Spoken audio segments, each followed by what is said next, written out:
Duped by a pastor. How have you been duped? I've always admitted I'm a pastor. I got all these books behind me. What else am I supposed to be?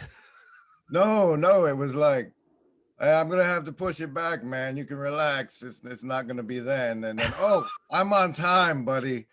So that was the duping. You can relax anyway. Good. It's nice to have you in a Zoom. It's quite the honor in this little sphere of influence or whatever it is. Very little sphere. Well, Yeah. what do you want to do? Shall we start with your story or? Yeah, I figure like it feels like I know you, so I should try and get you closer to that before and then see where it goes from there. That sounds good.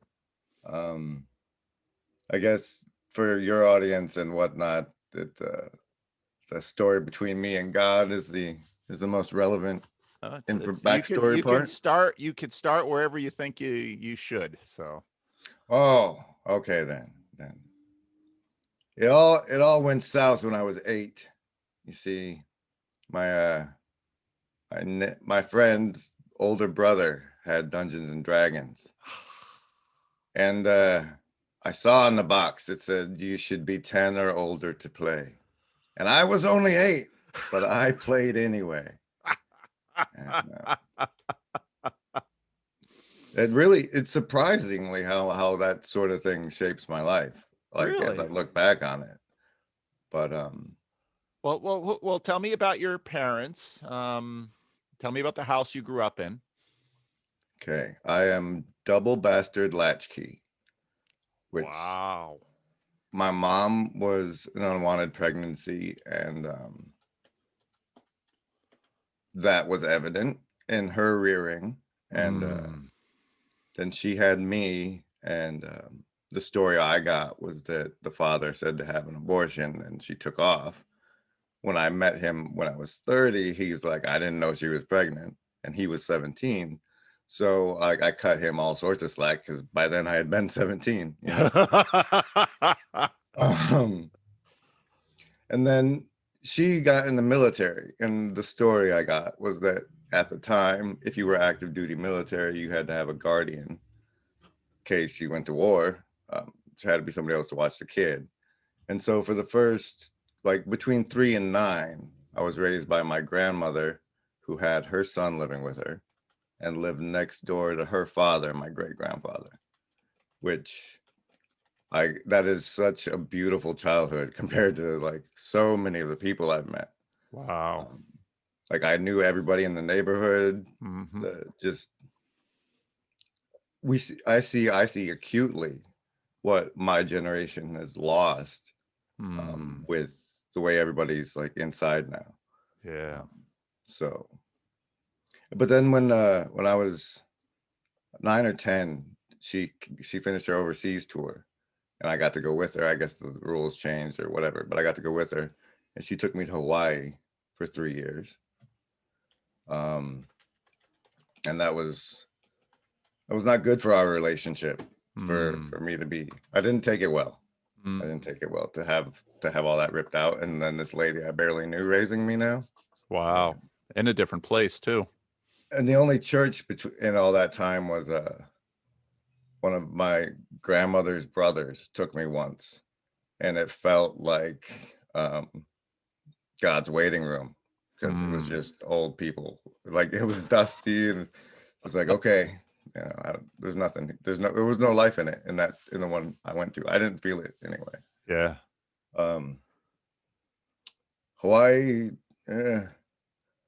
that's when I started getting raised by television, I think. There was no male role models, and my mom didn't date or whatnot. So there was neighbors and television to model what was male. Our neighbors were Christian, and they were super nice, but I didn't go to church with them. Relevance. Oh, this is all good. I mean, it is relevant. It's very relevant. We're so, it sounds cliche in the psychological age, but those early years are so important in ways that we don't notice until far later. So, okay, well, high school, what was high school like? I just remembered before I get out of that, when I was in those, when I landed in Hawaii, it was about the time Unsolved Mysteries came on. Mm-hmm. And so like Star Trek, the next gen, Mm-hmm. and Unsolved Mysteries were really formative in shaping me, and particularly Unsolved Mysteries, I think, because I don't know if it was McKenna's time wave or something, but there was this one episode where the computer simulation stopped at 2012. And like, so that date stuck in my mind forever. And later, like in high school, I developed suicidality.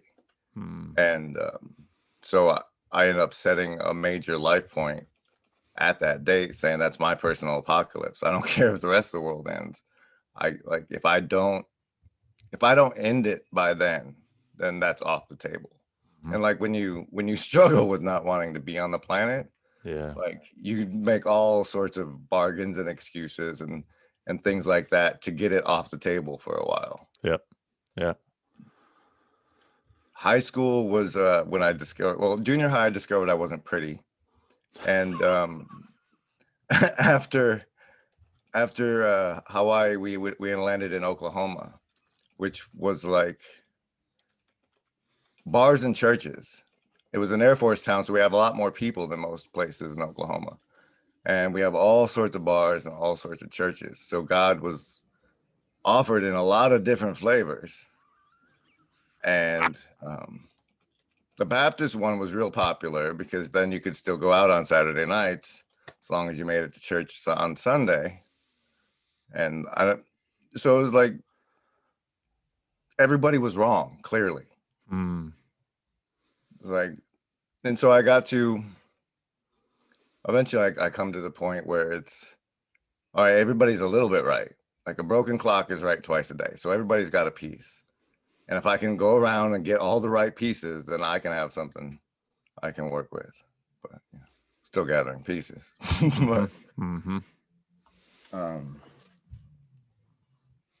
All right, I'm tapped. Give me something like. All right. Well, Either high ask or take it school somewhere. bars and you're really good. You're good at this. COD was offered in lots of flavors. I'm just I'm going to rob you blind in some of these things. High school. What was high school like? Well, you said suicidality. Yeah. Did you have friends? I fell in with a group that wore the black trench coats and listened to the heavy metal. Ah, okay. And I think my cervical MRI shows evidence of hanging out with those people. It was as everybody finds a spot in their clique, and that was the one that people left alone. Okay. A lot. I found myself a bit of a writer. I was leaning into that. Was appealing, the writing thing. Okay. Stephen King, a whole lot of influence from Stephen King in that time. That's So, drugs, alcohol, not so much. No, I was sheltered and a good boy. It's like, okay, I learned like where the rules were, okay, and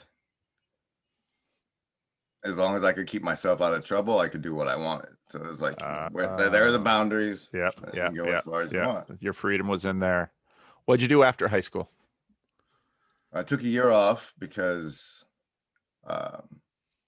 being born in September, I ended up being a year younger than everybody. Yep. So I took a year off, and then I went into community college because I didn't want the commitment of a student loan, but then I discovered credit cards and found out the other way they get you. So it was it was in my 20s when I was like driving downtown one day. It was in the winter. And it was like the only reason any of these people want me here is because they want my money. This is where they eat. And I've had like this, you get the way money comes from being terrible to other people makes like my relationship with it was like stunted, twisted, distorted. It's like it's like like today it's a substitute for trust, and that's what's wrong with it. It lets you do business with people you wouldn't do business with, and that's how they're getting ahead. But you know, global economics is probably not good for our first direct. What'd you do for work? I played a lot of video games. That's what happened. I discovered I said, all right, well, I looked around from what the media was feeding me and society in general, and kind of checked out. I was like, I'm a flyover person from a Walmart state, and I don't even want to be in what the rich world looks like. So there was nowhere to go. And so I just NPC'd. Like the goal became NPC as much as I have to, so that I can go be in the digital world where I can be important, where I have a shot at being important. I did fall in with the Pentecostals for a while, which might be relevant. I got baptized in a Pentecostal church. Apostolic Truth was the brand name. I had messed around with the First Assembly of God a little bit through a friend in high school, but their acronym just shows that they're not paying very close attention. So I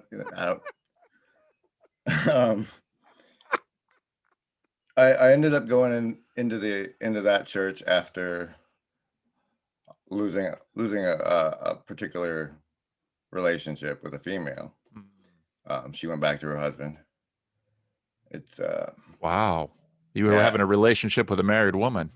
They had I had my morality was okay with it because they had separated to the point she had her own place. Oh, okay. And it seems like something about the nature of my relationships turned out to be that I was somebody that women used to either leave their man or, you know, feel better after a bad break. You know, I was a rebounder. I was like, get back out there, girl. But it was really hard on me. And, yeah, I guess so.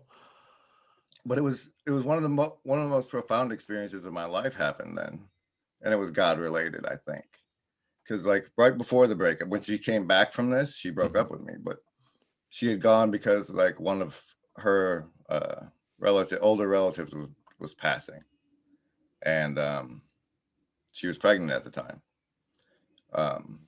and I was left house sitting her and her mother's chihuahuas, because you know I was the nice guy. Yeah. And they hated me constantly while I was awake. But whenever I went to sleep, they wanted my body heat, so they would jump up in there. And they bark at me all the time and then come sleep. You know, it's a weird relationship. But and I'm working overnight, so I'm sleeping during the day. About 11 o'clock in the morning, I go to bed, and I hear the most beautiful sound I've ever heard, and it comes in kind of like the way when you're tuning something in on the radio, it'll cut in and out, but there was no static. It was just a tuning in and out part. Mm-hmm. And the only way I could describe it now is like it's the music of the Spheres guys. But it was as close to a supernatural experience as I had ever had. And so after the breakup, I end up in a church. And before I discover about this whole unforgivable blasphemy against the Holy Spirit thing, I'm in a Pentecostal church and like referring to receiving the Holy Spirit as getting the juice. So when I got baptized and it didn't happen, it was like, what do you do? It feels like being rejected by God. Yeah. Yeah. And so it's hard not to fall out of whatever whatever God you had found prior to that, right? Yeah, I wanted you to know about that part of so how did it go in the church? I mean, was the rejection a big piece of why it didn't take, or were there other things that came into your life? What happened? One of the younger girls in the church made a pass at me, like after this stuff, Had she just broken up too with someone, a transitional figure? I don't. There's a lot of poverty in the town, so like Okay. I probably look like security, and and when you're Pentecostal in this sinly world, your pickings are pretty slim.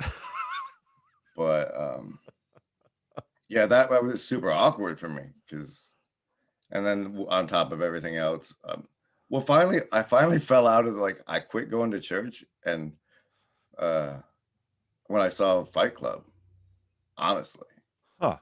I got swept up in the nihilism. Um, the I really resonated with the "you are not your job, you are not your" that thing, and I'm sticking it to the man, and because like the corruption was then Yeah. as now Yeah. terribly evident, and nobody's doing anything. Yeah. Kept yelling about, "Come on, politicians who don't change anything, change something this time." Oh, my guy, I'll change it. No, yeah. And so the road to nihilism was more appealing than felt like aging in a church that there's no estuary, which is why what like you talking about that sort of thing reeled me in a whole lot. It's like, let's bring the living waters to these starving people, y'all. And I'm like, you know how bad it is out here, man. Are you Yeah. sure that, like, I have seen things. When you go searching and you're searching in, like, you can get some good stuff from the craziest of places. You end up listening to channeling and stuff. It's like, the Christians got this bush talk to a guy. Like, this lady's got some sixth dimensional being coming through her, and the stuff he's saying is on point. Yeah. And just nobody else will look at it because it's coming through some lady Yeah. instead of a bush. Yeah. So I don't know what to do. Yeah. So where are you living at now? If you want to say, if you don't have to say if you don't want to, of course. I'm still in Oklahoma at the Still moment. in Oklahoma. Okay. And now you mentioned you were working nights. What kind of work were you doing? I was a Walmart person. Oh, I was okay. stocking the shelves, so I didn't have to deal with a whole lot of people. The stores are pretty empty, and manual labor passes the time pretty Yeah. nice. Yeah. Yeah. Yeah. You still working nights or you're working days now? What are you doing? Now I am living off the generosity of others as best I can. I think it was a charity thing, but like I've been kept employed as a medical transcriptionist for the last 3 years, Huh. despite the fact that like his phone can do it. And I've recently fallen far enough behind that I'm like, dude, your phone can do this. Why don't you? And he's like, all right, because I'm tired of yelling at you about how far behind we are. What's a medical transcriptionist? I don't even know. It's the people who type what the doctors say so the doctors don't have to. Yeah, but you're not in the room, or you're in the room with them because no, they call those scribes, and they're moving into that because that way the doctors don't even have to touch the computers. But back in the day, they just talk into a machine, and then I get the recording. And I was a typist. When I got into gaming, I was playing this one game where like about every 2 minutes you had to do something real quick or you'd die, and you get to chatting in between. So I got to typing really fast. And then the hospital didn't want to pay a transcriptionist wages, so they pulled some dude in off the street and taught him what pathology words were. I love it. Wow. All right. So how did you find me? Did you go down the Jordan Peterson rabbit hole, or how have you wound up here? I certainly wasn't not impacted by him, but I didn't find you until recently when I came back around to help Merc with the channel. Okay. And then you're like, what's going on in this corner of the internet? Because I've recently I left the conspiracy corner of the internet to come hang out over here. But I still, I would lean back in and go back out. And when COVID happened, I regressed way back into video games as a response because I was so disappointed in the truther community with their response. Like, as far as truthers go, when they order you to wear masks, it's on. You know, it's happening, guys. And all they just kept doing what they always do, is they're like, selling views. They're looking at it. They're just showing it. There's no, I mean, it's not as bad as with the mainstream media where they're holding the line, but they're just still pointing out what they're lying about, not all right, what are we going to do when we're not allowed to buy food because we didn't take the vaccine? And so I was thinking, either I'm mentally ill or these people over in this corner, like, not them, you guys, like, need to be more aware of how bad things really are. Yep. So we can be ready for what's coming, yep. Whatever it is. Yep. Because come on, guys, how do you not see some of this stuff? No? Oh. So what have you found in the Bridges of Meaning estuary? Because you're there a fair amount. I see your name and your icon. I poke around. It's that's what got me into the truther thing. Really, it was the first place online I had found community. It's like, because the people who watch the same shows show up in the same chats, and then and they had a Discord, and I was like, oh, okay. And so what's really fascinated me about coming in from this perspective is what you guys have going on, and like what the different channel Discords are looking like, where the Venn of Vervaeke people and Vanderklay people is a fascinating group. And for me, part of my quest, my holy quest, is like, hey guys, the fourth wall is falling. Like, all right, let's talk to the Peterson angle, like, because that'll put us in a we got somewhere to go from there. I was a podcast video game addict. It's like, when I'm not at work, I'm watching YouTube, playing video games, escaping life as best I can, because life is going to work.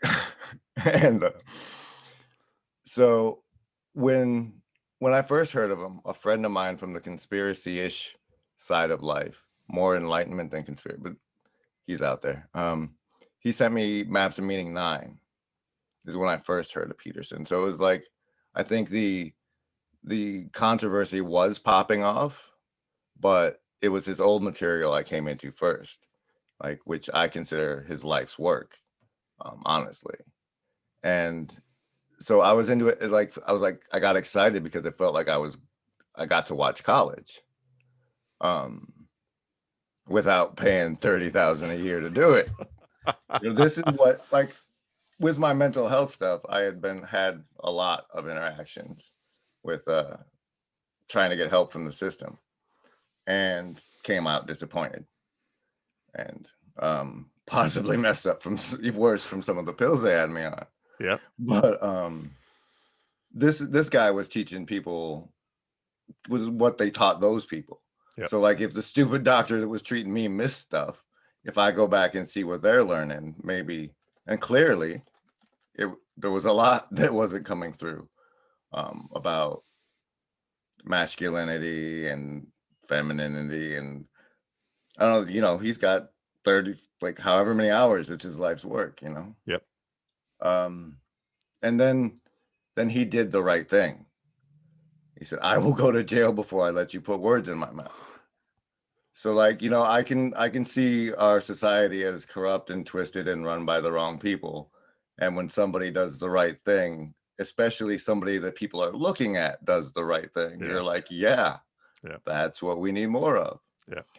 And then I really got sunk in with the ayahuasca letter, which because I'm looking, alternative things are right sometimes. So, and I had already been looking into ayahuasca because you got this craving for God and you can't get there with all your addictions, and it's not in churches, and maybe if I take these mushrooms, I can get to something, And so when the ayahuasca letter came out, which I think is on like the intro to one of the Bible lectures. He's like basically saying this spirit goddess talked through this lady and said that I'm here to bring back, like, relight the spark of divine masculinity or something. I remember that. Yep. But it says at this time, and and so, and then he gets to the Noah part, and he talks about how the young son, one of the sons, like catches him naked in the tent. He's like, "Hey guys, he's naked in the," and like that's one of the archetypes I embody as a truther or whatever. It's like that's what we're doing. We're disclosing the dark secrets about the people in charge because we know what happens when they don't come out into the light. So that stuck. But he signed with CAA and took the book tour route. And it was like, oh, I think if it's still there in the comment on the Noah one, I'm like, I used to do something like, we're all standing here with our circumcised phalluses in our hands, waiting for you to tell us what to do. And like, all you say is clean your room and be a capitalist. So it's like, yes, he's done wonders and he's great and stuff, but at this time part, his story arc went, I took the book tour and ended up in a coma in Russia. And like, yes, it's like, honestly, the prettiest way I put it in my mind right now is that right now he's in the belly of the whale. And it's like all these lives he's touched, they have to come rescue him now by, showing everybody we have to be what's next. And so I'm watching what's happening, and like with the discords and the community, with the fourth wall crumbling, and you talking to both people like Pajot and Vanderclay and also rando strangers, is like the fourth wall collapsing. There's smart people that have been stuck in the audience that nobody can hear because, yeah. So thank you for that part and this part right here. Oh, this is I'm speechless. I mean, the stuff you're putting out here, I don't know why I haven't I don't know why your stuff isn't read, because you've clearly got a gift. But you're exactly right. And I bump into this all the time. The world is full of truth-telling, brilliant, articulate, beautiful people, and sometimes they're the idiots, fools, and crazy people. I mean, I'll tell you, I love my job and I love my status, because I mean, what's nice about YouTube is that I can sort of segment whatever degree of fame I have kind of out there. Nobody in church watches my videos. My family doesn't watch my videos. So it's all sort of out there. So when I walk out this door, I'm just a regular person. And, I'm just amazed at the brilliance that is scattered throughout in dingy places. And I don't know. And that's, again, that's part of the reason it's part of the reason I believe there is a God. It's part of the reason I believe there is an afterlife. It's part of the reason I believe there is a judgment day, because if the world is so absurd that there's this much beauty that we can't see because we're in such a rush, boy, that's a dark picture if this stuff doesn't one day get brought to light. And if that's how the world is, yeah, then I'm going to be a nihilist, because that's not a world I want to live in. And yeah, I've taken it darker than nihilism. Like, I've blown my mind to the point there's days and hours and whatnot, I'm not sure this isn't hell. Yeah. Like, part of the anti-suicidality clause is like, if you'll have to do it again. Like, there's that line that a hero dies but one death and a coward gets 1,000 or something, and then they call suicide the coward's way out. It's like, yeah, you think this life is bad. If you quit early, you have to do 1,000 more. Yeah. And like, Yeah. maybe this is one of the 1,000 I have to do from last time. Like when one of the things that blew my mind when it with regards to Christianity was if you're an immortal, like I came across one day, the notion that if you're an immortal soul, why do you think you're brand new? Like, and if you look for it, it's in the Bible. They talk about, is this dude come again? You know, so yeah. That idea's been around a long time. and if that's on the table, then you might just you just might keep waking up. Yeah.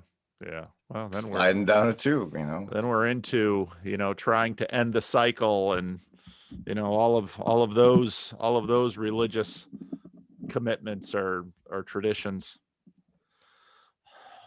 Yeah, you have an interesting take on like when the way you say gnosis and Gnosticism is different than the way I come learning it through the YouTube videos, because mine came through McKenna, and he was like, basically they said this place is the material world is, you know how Plato has his forms, Yeah, like this place is so far that we shouldn't be here. We're the shadows on the wall. yeah, We're like the only light here. You yeah. shouldn't bring any more kids into it. So that one, Yeah. you know, they don't last. That philosophy will always die out. Yeah, But they make some interesting points. yeah.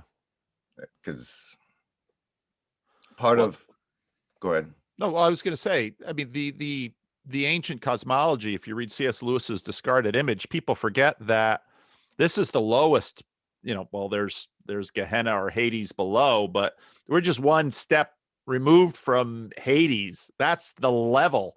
And up above the moon, then you have, these spheres of perfection. So it's, yeah.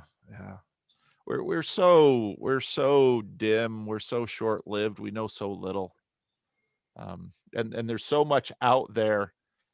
I mean, if people just read public domain stuff, what couldn't they learn? But we're Why just read? Nobody else is. we're just noshing on Netflix. Well, so I don't know. Where do you want to take this? Where do you want to go? What do you want to talk about? Well, you talk to a whole lot of different groups of Christians. Yeah. And I am a person who fell into video games are better than life. Yeah. Generally. I would like you guys as a group of Christians to consider a paintball league.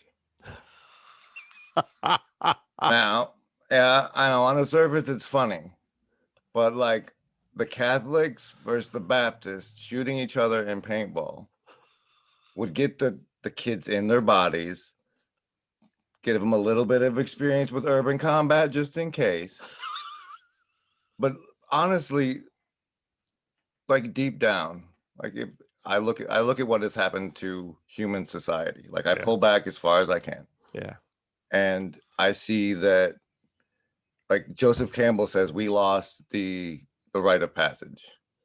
Like the Jewish guys still do whatever they do, but like the rest of us, like there's no point when somebody pulled me aside and say, you're a man now, you know? I mean, I got to drink and I got to drive and I got, those rites of passage, but nobody said, all right, unless you knock somebody up and they show up at the door with the responsibility.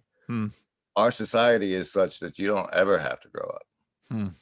You just, all you have to do is go to work and pay your bills, bro. That's the extent of being a man or woman, a family. That's all we have left. I mean, there is no, like, how many people will argue for hours and hours about the president and the Democrats and Republicans and don't know the name of their mayor or their city council? Yeah. I mean, there's no civic responsibility. There's like that lady in the 80s did that "Where Have All the Good Men Gone" song. Yeah. And nobody has put out the song "They're Over Here" since, and like if you go down the conspiracy route, it's because there's estrogen in the chicken. But there is studies that our testosterone levels are going down. Yeah. But like the American society has been sold the dupe that it's a man's world. Yeah. And then they've convinced our little girls that motherhood isn't what they should aim for. Yeah. Yeah. That raising functional human beings Yeah. isn't an admirable vocation. Yeah. And that's spiraling. Yeah. And it's going to keep spiraling. Yeah. Yeah. No, you're right. You know, we say it's a man's world, and then we tell women they should be men. That's like, what? Like, as far as I can tell, men are the disposable guys that you throw with something and then breed with the survivors. Oh,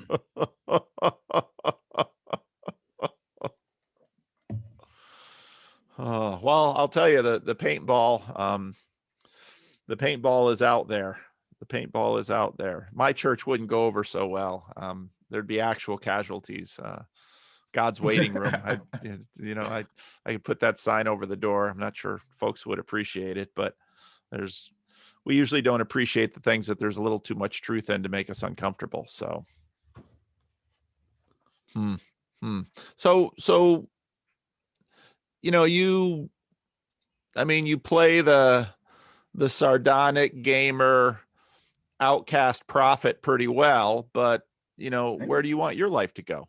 I mean, you're helping out Merc, so you're in the sorting yourself out. So, you're gonna have to embody that archetype if you want people to believe what you're selling. I have come to grips with that. I'm already ready. I have to do a pap smear, the past authoring program,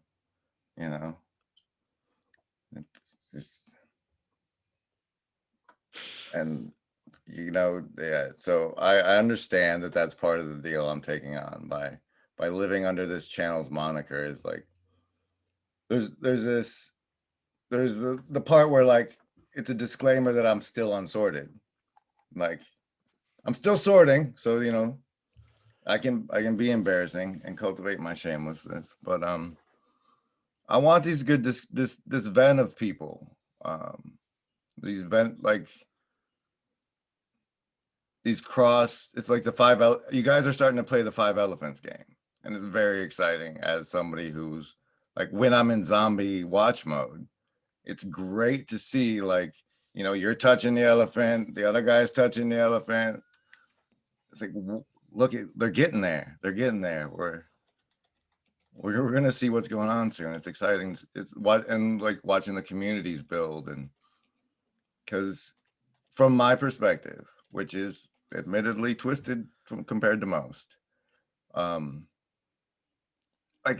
socially isolated myself, and so I know what the starvation of human contact leads to more than most. And now the government's teaching you guys, and that's very, very scary to me, because it does weird things to your mind, and now that's happening to the mind of everybody in the country. Yeah, because they're being forced to keep apart from each other. Yeah, like we reality check with each other. Yeah. No, that's exactly right. Boy, oh gosh, I love that. We're playing the 5 elephant game. But now, the sorting yourself out channel, that channel has an interesting history itself, because I caught it when, the first guy, Andrew. Yeah, now we're playing apostolic. Now we're playing apostolic succession on the sorting myself out channel. So the first guy, finds Peterson and makes the, genius YouTube social media ladder climbing move. I'm going to be the poster guy for Jordan Peterson sorting myself out. And so that's the second play, honestly. What was his first play? His first play was Jordan Peterson. Well, I don't know if it was his first play. Yeah. But he came out to make fun of him. Oh, really? Yeah. Well, because I know that maybe I came late, but I know that he, so he, he portrayed himself as, living at his mom's house and smoking too much weed and gaining too much weight. And so now with Jordan Peterson, he was going to get off the weed. He was going to get a job. He was going to get a girlfriend, Right. yada, yada, Right. yada. Get sorted. But then he had to later on admit that he had had a job and he was only living at his mom's house temporarily. And the weed thing was true, but and then as the channel went, because I would just check in every now and then, Right. the levels of, again, as a pastor, you know, people bullshit their pastors all the time. And there's just a whole lot of bullshitting going on in churches because you've created a status hierarchy and you gain or lose status depending on to the degree that you can fake it, period. You may never make it, but you're just going to keep faking it. So that's part of the game that happens in churches. So I wasn't at all surprised when he starts having these confessional videos of, well, I kind of sort of got caught. I'm not really, you know, he wasn't fulfilling the archetype. And then, then there were more confessional videos about, well, he was overseas and this and that. And then he gives up the channel altogether, which I thought, well, now it's interesting. But of course, the channel had picked up a following. So then, other people inherit the channel. And okay, well, what's their game? What are they going to do? And then, of course, Mercury comes in, and well, I thought, well, now it's getting interesting. Yeah. I ended up like, I guess there's this point, like when the Bible series was in between episodes, right? Everybody's like theming for more hot Peterson. And so they end up following all these off channels that are giving you anything.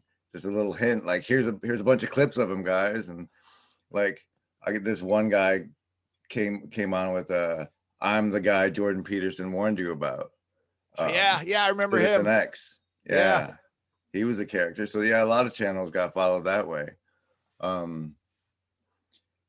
He came out and he talked about tarot and magic, like a few episodes in, and that's why I kept watching the channel.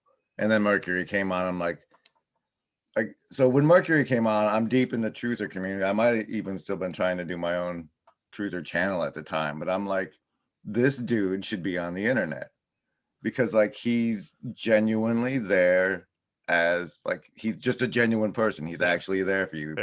He's actually present on the YouTube. Damn it, like he was embodying that. And I'm like, this guy should have his own channel. Yeah. And then so when him and Ryan came on, and I'm like, I have experience with channel communities. Yeah. Because I've been exploring this other sphere of them. And so I'm like, that could happen here, guys. And like the Discord that sprung up for you. I don't know how yours came about, but like people did Discords for the YouTube people. And a lot of them came into them later. So, well, if you're going to set it up, I'll come be here. Yeah. So they were the guys from my local meetup. So I started my YouTube channel, and then a bunch of people in Sacramento were like, well, why don't you do a meetup? So, okay. So then we started doing the meetup, and then people were really enjoying the meetup. And then they said, well, why don't we do a Discord channel just because so that people can get together and have some community and conversation, even if they're not local. And so actually it was sort of the second iteration that took off of the meetup of the Discord server. And I've been quite hands off. I come in on Fridays and do the little Q&A and drop in sometimes during the week, but it was Joey and Tyler and Rick and Job and Jeff who really set the thing up. And so, and it's been, I've just been really amazed by the whole thing. But I don't want to get distracted here because so Merc, and Merc is a very interesting guy. And again, I feel bad for pastors who pastor churches in nicely tailored suburban communities. I think that would just be boring as hell. And I much rather be where I am. And because, I saw Merc and it's like, I've known people like you because they're out there. What does people like you mean there? Come on. Well, gosh, I mean, like you, meaning the stories have patterns, and um, the bipolar, the the isolation. I had a guy come to my church for a while who just shows up out of the blue.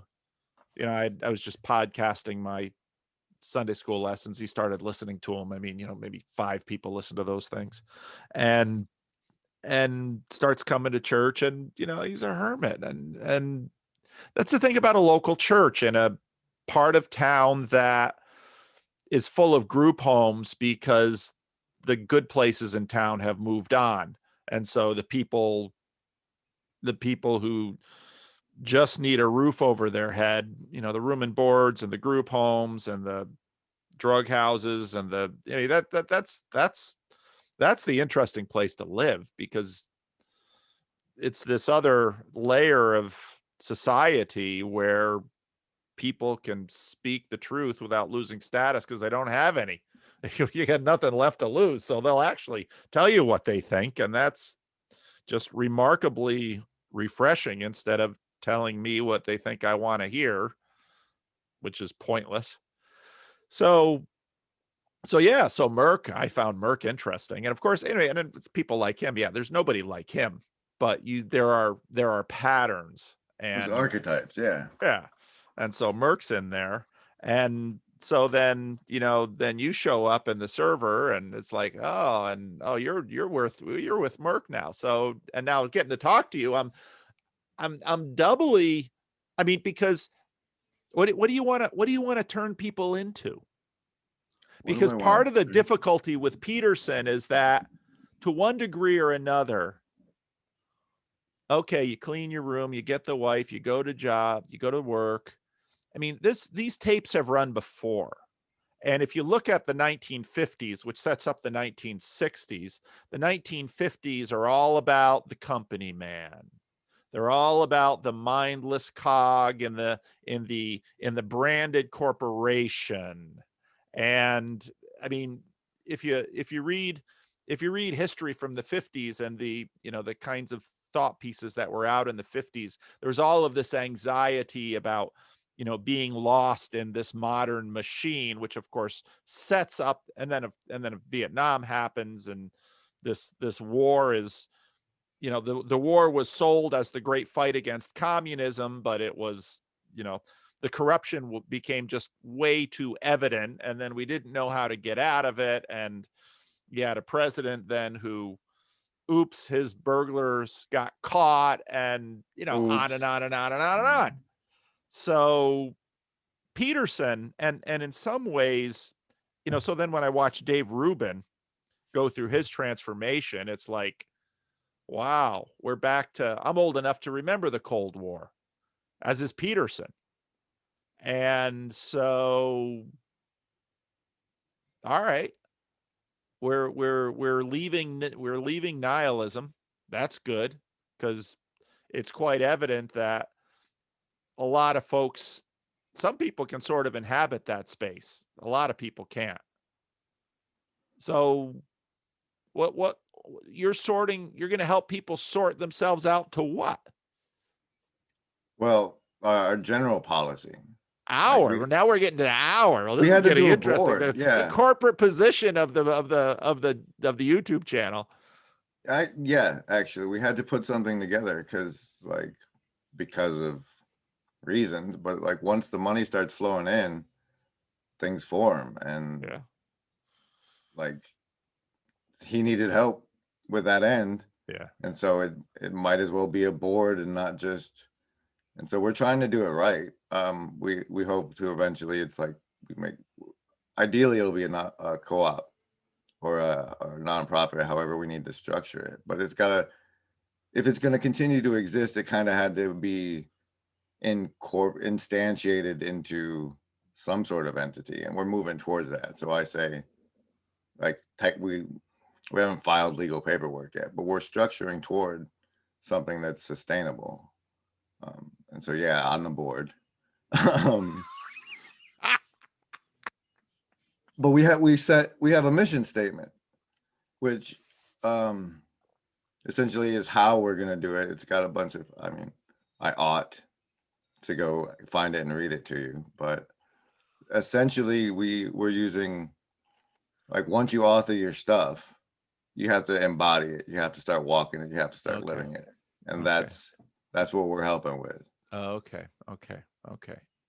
So, but we help wherever you want to aim, as long as you're willing to play by the rules, which is essentially, it's holy ground here. We're all Okay. friends. We're all trying to help each other. If you're not aiming toward that, then this isn't your house. This isn't your room. Everybody else is welcome. We're all trying to sort ourselves out together. Yeah. Yeah. So let's see where it goes. And where it seems to be going is, like, for me, I want people to get involved in the information war. I'd like to raise the Hikikomori army of the 12 monkeys. That's my fiendish plan. But like, it happened late, but I hit about 30, 35. And I looked at my parents. It's like, okay, so for the next 40 years, I work until I die. And where's the species aiming? Well, we're either going to crawl on the computers or rebel and be Amish. Maybe go to Mars if that's even real. So I'd like to see, I want to be a part of and see what the return of the divine masculine, the rest of the return of the divine masculine looks like. If he was there to spark it off, what's it like when the men grow up and come back? I'm counting on it being Generation Z, and me lucking out and missing it, and just being able to, like, give them little warnings and point them in the right direction and help the way I can. But that's that's where I'm aiming. Okay. Okay. And, helping my friend, like, people that needed to started contacting him for private sessions. Yeah. Yeah. Yeah. And so those people were getting actual help. And so, to the extent that I have motivation to be involved to keep this thing alive, it's, well, at least you're helping some people get actual help with your life. Yeah. Yeah. And so that's enough to keep me in the game as far as trying to make this channel successful or survive, really. Yeah. Just survive. I'm not successful. But. Well, I don't know. I don't think you have to. I mean, successful is a box of a word that different things get poured into, and so I don't think you have to be. I don't think you have to be shy about that, because I think you said quite clearly what you want to help. People are working on their self-authoring program, their future authoring program, and they need help. And the truth is, if you've grown, if you've survived what you've survived, and that's at least as true for Merc, you've learned how to survive. And along the way, you've learned a ton about life. And you're exactly right that there's a reason immigrants come from nations that are supposed to be less well put together and cultures that are supposed to be backwards, and they come to this country and people line up to hire them, and their children do better in school. There's a reason for that. And there's a reason that Mercury has wisdom that you're probably not going to get from the therapist you're paying $150 an hour to. And there's a reason that you see things that nobody with a certain level of status and a place in a hierarchy will dare to say. There are reasons for that. And we don't like to admit that. So I don't think you have to be shy about success. It's probably not going to look like, Jordan Peterson's book deal.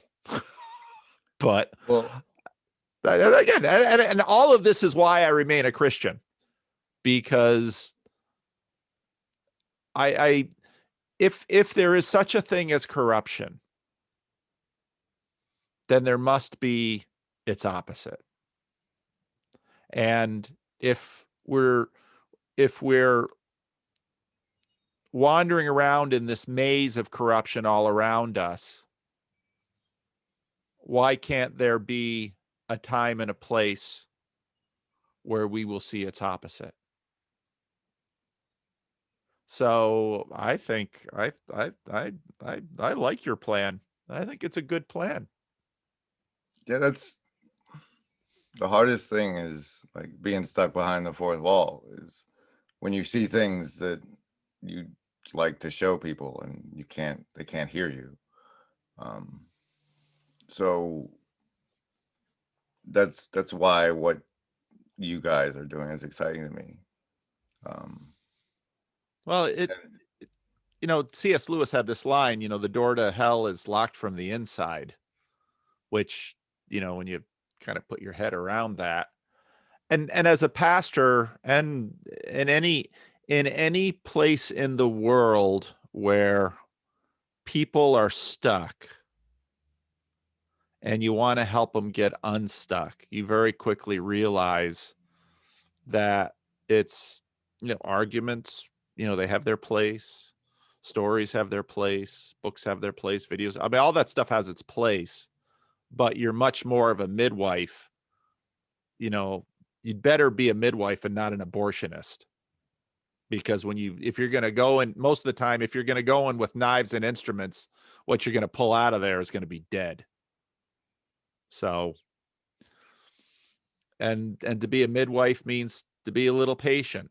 And so you watch for the signs and you count the contractions and you give little bits of advice. And there are often tricks and hacks that, maybe don't lay on your back with your feet in the stirrups, but why don't you get up on that table and squat? Father of 5 babies, some of them overseas. So I know a little bit of something about this stuff, but no, I like what you're doing. And I think you're the right guy to do it. So I think it's really cool. I'm glad That's a heck of an endorsement. Thank you. Well, I'm glad you're in the Discord community too, because, my concern is to a degree what I see happening in churches, which is that certain kinds of success are the beginnings of the end. But you can't guarantee success by avoiding those signs of success either. That, part of being a Calvinist means corruption always comes, but if you're looking one way down the street, watching out for that garbage truck of corruption, well, it could be coming from the other direction. And that's, but that better than most, I'm sure. So, you hit on zombies. It's like, not the one you dropped this morning, but the one you dropped yesterday. It was like you were speaking my language quite a bit there. I mean, I haven't quite finished the last 20 minutes, but you go on.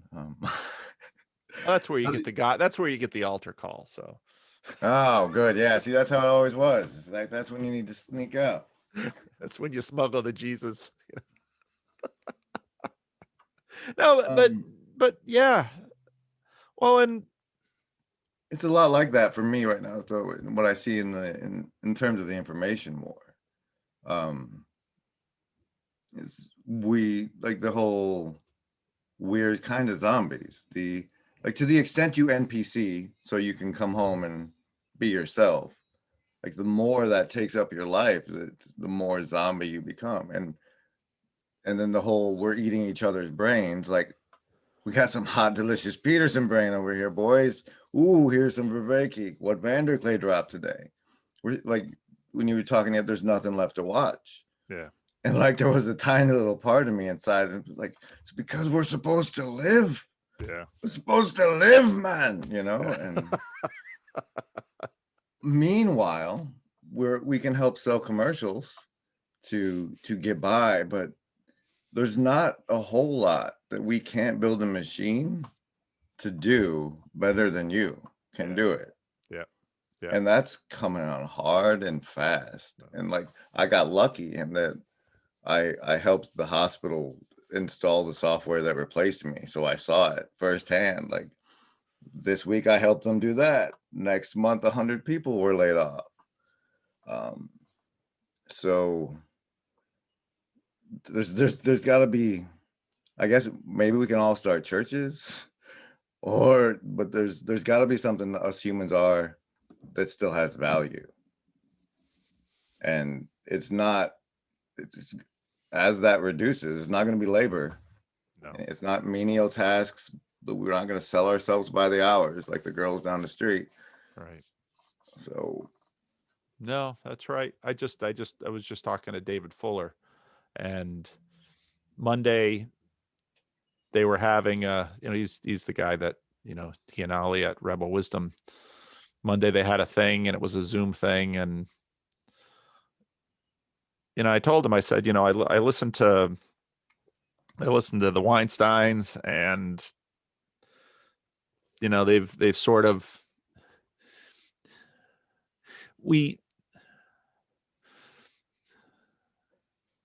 when we get together and when we learn to listen, and it's usually in small little clumps, because it's got to be situational, and any clump is going to be, to one degree or another, shaped by the situation, and that could be geographically extended, like on a Discord server, or it could be geographically concentrated, like in a real life church. But the clump is both the platform in which we can learn something, and also the platform in which potential helps are deployed. And no, you're right. All these little repetitive things that we've learned to sell ourselves for are being replaced. And C.S. Lewis in I think it's in Miracles has this point where either we basically, unless we learn to level up together, we all sort of go down together. And I think we're in that. It's a process. It takes time, but we're in that process. But just imagining that a political solution is the solution. I mean, I don't know how many presidential elections do you need to watch to know that. it was my second. I mean, I fell for Clinton, and then after that, I was like, oh wait, this whole thing is kind of suspect. But like, it was his honesty about the inhale, the feigned honesty. It's like, at least this one tells the truth about something. And I think that's how other people get in. And Clinton, if you look at Clinton's biography, House of Cards on Netflix. No. His Clinton's an interesting cat, and Obama to a degree too. And I mean, they're all interesting. You don't get to be president of the United States by being too boring. I don't know. So let's cut that out and stop at the we all need to level up together line. That was I don't edit. But because learning when to cut and redirect is an important skill in conversation. When you found you've walked yourself into a corner, it's like, all right, it's time to back up, go back to where you were, and read and find the thread once more. So yeah, there's a lot I have to learn, especially when it comes to social interaction. Like I said, I isolated myself. It was neat because I was meeting people from all over the world, but only in the virtual plane where we shared a screen together. Yeah. Yeah. Yeah. No, and that's, well, yeah, I'm a pastor. Why don't you find a crazy little church? Learn to love them, even if they're not worthy of your love. I'm probably gonna, take this as enough excuse to go back to the old, I mean, I don't know, they're not called Apostolic Truth anymore, but the building's the same. So Yeah. Yeah. I think I'll head back to them tonight. They do Wednesdays, and And people are such consumers when they go to church, and it's really one of the worst things they could do. You really just got to find a place that, you can't stand the music, and the pastor really should have shut up after 30 minutes. And um, the people are quite annoying, but there's almost always, and you know this, there's almost always something there and something below. And as long as they're not, as long as it's not completely corrupt and real harm is being done, you can almost always find, you can almost always find something decent and something that you can live off of. So, or at least a good bit of self-reflection when the altar call comes. yeah. So are you gonna write? Because boy, you sure sound like a writer when I talk to you.